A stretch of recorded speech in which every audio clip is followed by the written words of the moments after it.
France was defeated by Germany in 1940. And my parents, who had come from Vienna, were living in Paris. My dad had a business there. The reason that they wanted to get out of France was my father was Jewish. So it was important, obviously, to get out. When the war broke out in 1939, he volunteered for the French Army. But he was sent to the Foreign Legion in North Africa. So that's where he was at the early stages of the war. When the Germans occupied Paris, my mother finally, by 1941, was able to get us through from the occupied zone of France, the part that was occupied by the Germans, to the unoccupied part, which was governed by the Vichy regime. And we met my dad in Marseille.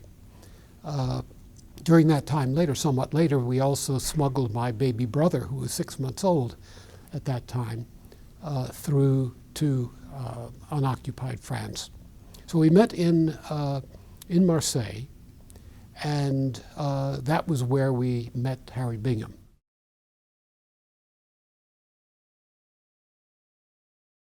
Well, Harry Bingham was the son of a very illustrious family. His father was a former governor of Connecticut, a former senator, Yale professor, and also the discoverer of Machu Picchu. Harry was a vice consul at the American Consulate in Marseille.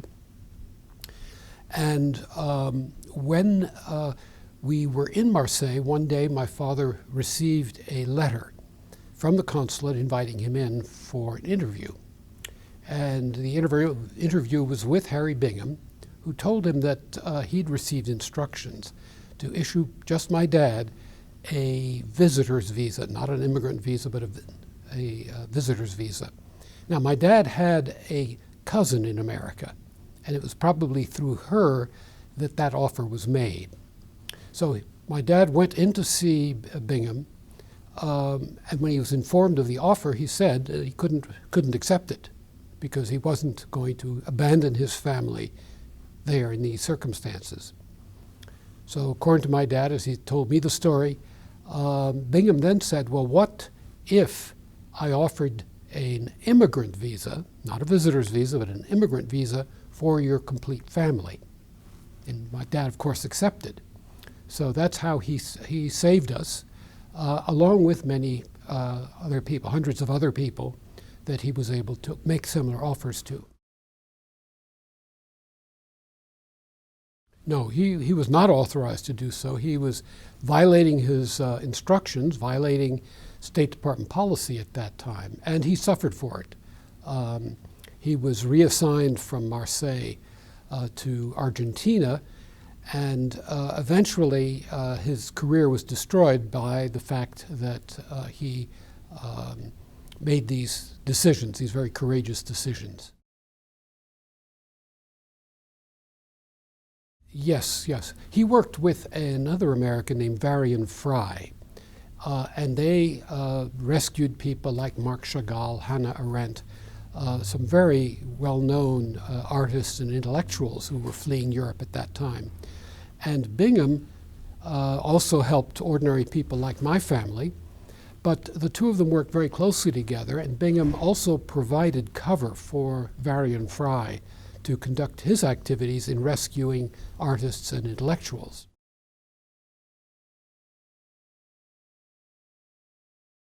Well, I have very, very dim memories of those events. A few sort of pictures stand out in my mind.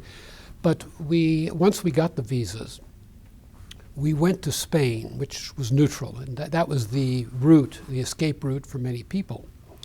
And we ended up in Cadiz, a port city in Spain, where we were on we boarded a freighter, a Spanish freighter, called the Navamar. And that freighter was tremendously overloaded with people, terrible conditions, sanitary conditions. A number of people died on board. And it took close to a month for us to go from Spain via a southern route stopping in Cuba and Bermuda, and then eventually ended up in New York. So it was quite a harrowing trip. I can also add that that same ship, after its return journey several months later, was torpedoed and sunk. So we were lucky in many, many ways.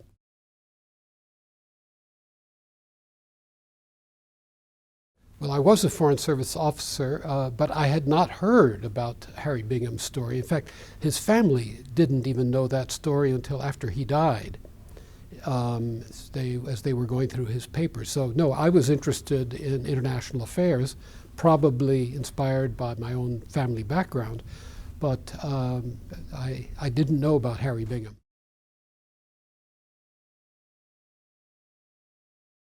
Well, I think it was when I was in college and then later in graduate school that I became more and more interested in that kind of career. Well, that was my first assignment. Early on. Yes, very early on. That was my first assignment when I came into the Foreign Service in 1959. Then in the 60s, like many others, I was interested in Africa. I think this was under the inspiration of President Kennedy, and had several tours in Africa. And then later on in my career, I gravitated more towards Europe.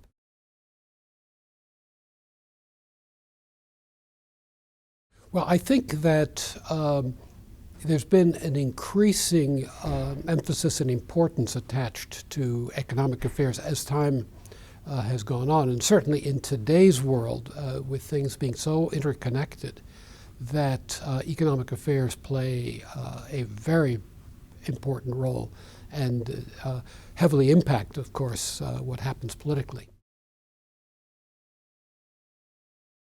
Well, I think the opening up of trade, and the United States has been instrumental in doing that in the post-war world. Also technology, obviously. Instantaneous financial flows and the internet and all those things have really shaped the way we live.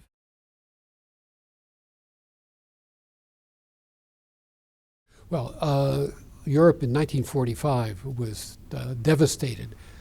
And for the first couple of years after that, progress was really being very slow, rebuilding. And at the same time, Washington was becoming more and more aware that the Soviet Union was turning from being an ally to being a security threat to Europe and really to American security.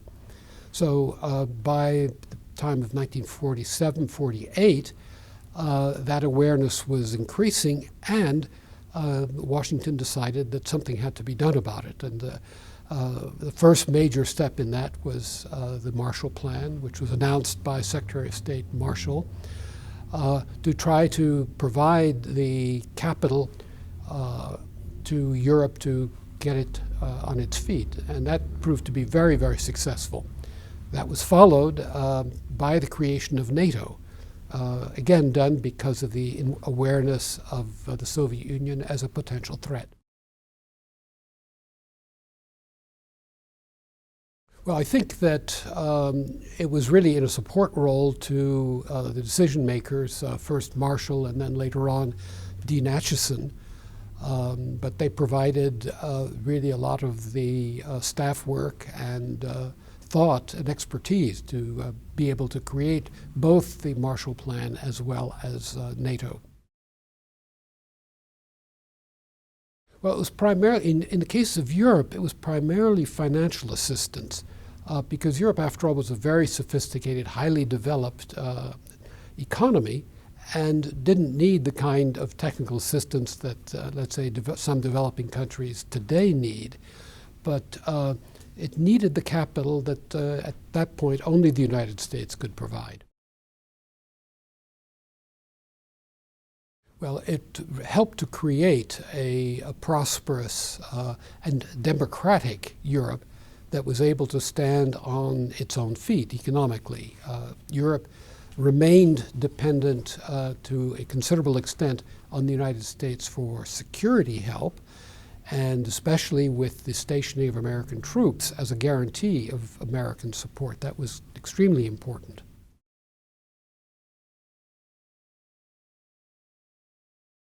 I knew Tex, I think, because of his involvement with the American Foreign Service Association, AFSA. He has been extremely active, a real leader in that field. But the way that he impacted my life personally was when I was assigned in the late 70s to NATO in Brussels. Tex happened to come by in for a business visit, and he was on detail to the Environmental Protection Agency. He was managing a program that EPA had with NATO on protecting the environment, on ways of protecting the environment and cooperating with Europe on doing that.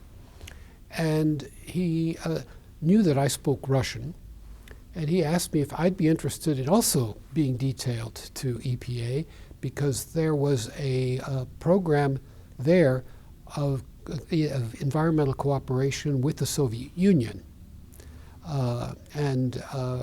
I'd always been interested in Russian affairs, served in Moscow, and so I leapt at the chance. I thought that'd be a very interesting challenge, something a little bit different from the usual mainstream Foreign Service assignment, so I took the job. The head of the American side of that agreement was the administrator of EPA. So I had to, when I went to see him on business, I had to go through his personal assistant, whose name was Hillary Ellis at that time. Well, Hillary Ellis and I then became married the following year. So that's one of the ways in which Tex has impacted my life. I am, yes, and I really admire Tex for the courage and his forthrightness in bringing to light the human rights abuses that were taking place in the Argentine regime at that time. Well, he reported on what was going on, the disappearances of people who were critics of the regime and their children, the murders that were going on. This was something that was not well known in the United States at the time, and I think Tex provided a huge public service in making that known to the public.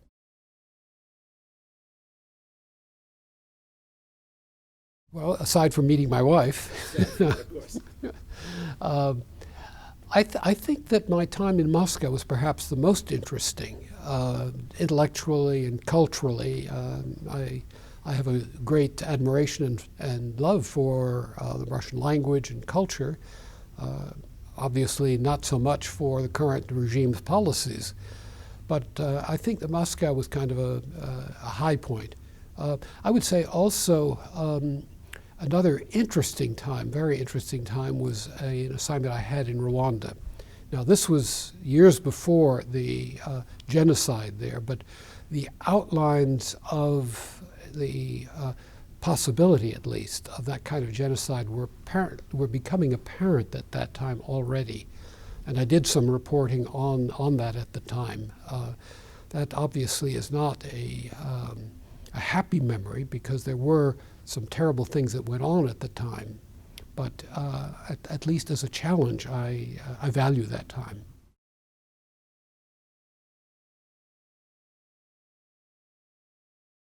Very much so. I mean, what Harry Bingham did in terms of the personal courage that he showed in standing up to unjust regulations and instructions that were imposed on him, and being mindful of a higher moral duty, I think is a real inspiration.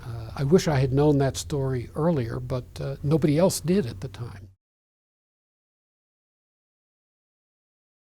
Well, I think that a primary function there is to inform the U.S. government of what is happening in other countries in this interconnected world that I mentioned.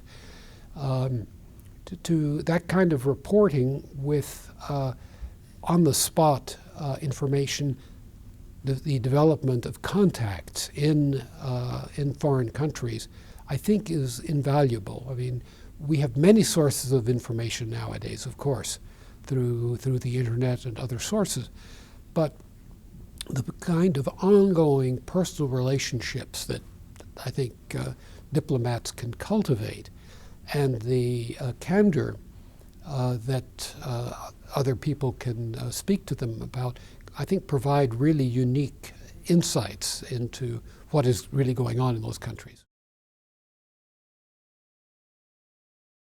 Well, I knew Ed in the mid-'80s. We both were working in the Bureau of African Affairs at the State Department. Ed was the head of the Office for West African Affairs, and I was the head of the Office for Central African Affairs. So we were neighbors and colleagues. I have a lot of respect and admiration for Ed. As a very intelligent, very hardworking, and courageous Foreign Service officer. He was the first African-American ambassador to South Africa, and this was still during the apartheid period. It was, I'm sure, not an easy assignment for him, but as a consummate professional, he took that assignment and I think did extremely well.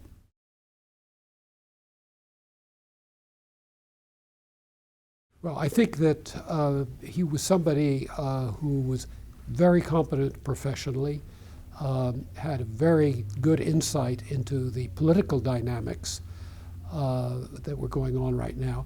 And I think both he and I learned a great deal from Chet Crocker, who was the Assistant Secretary. In other words, he was our mutual boss, whose views on South Africa were very important in the formulation of American policy. So I think we both learned a great deal from Dr. Crocker.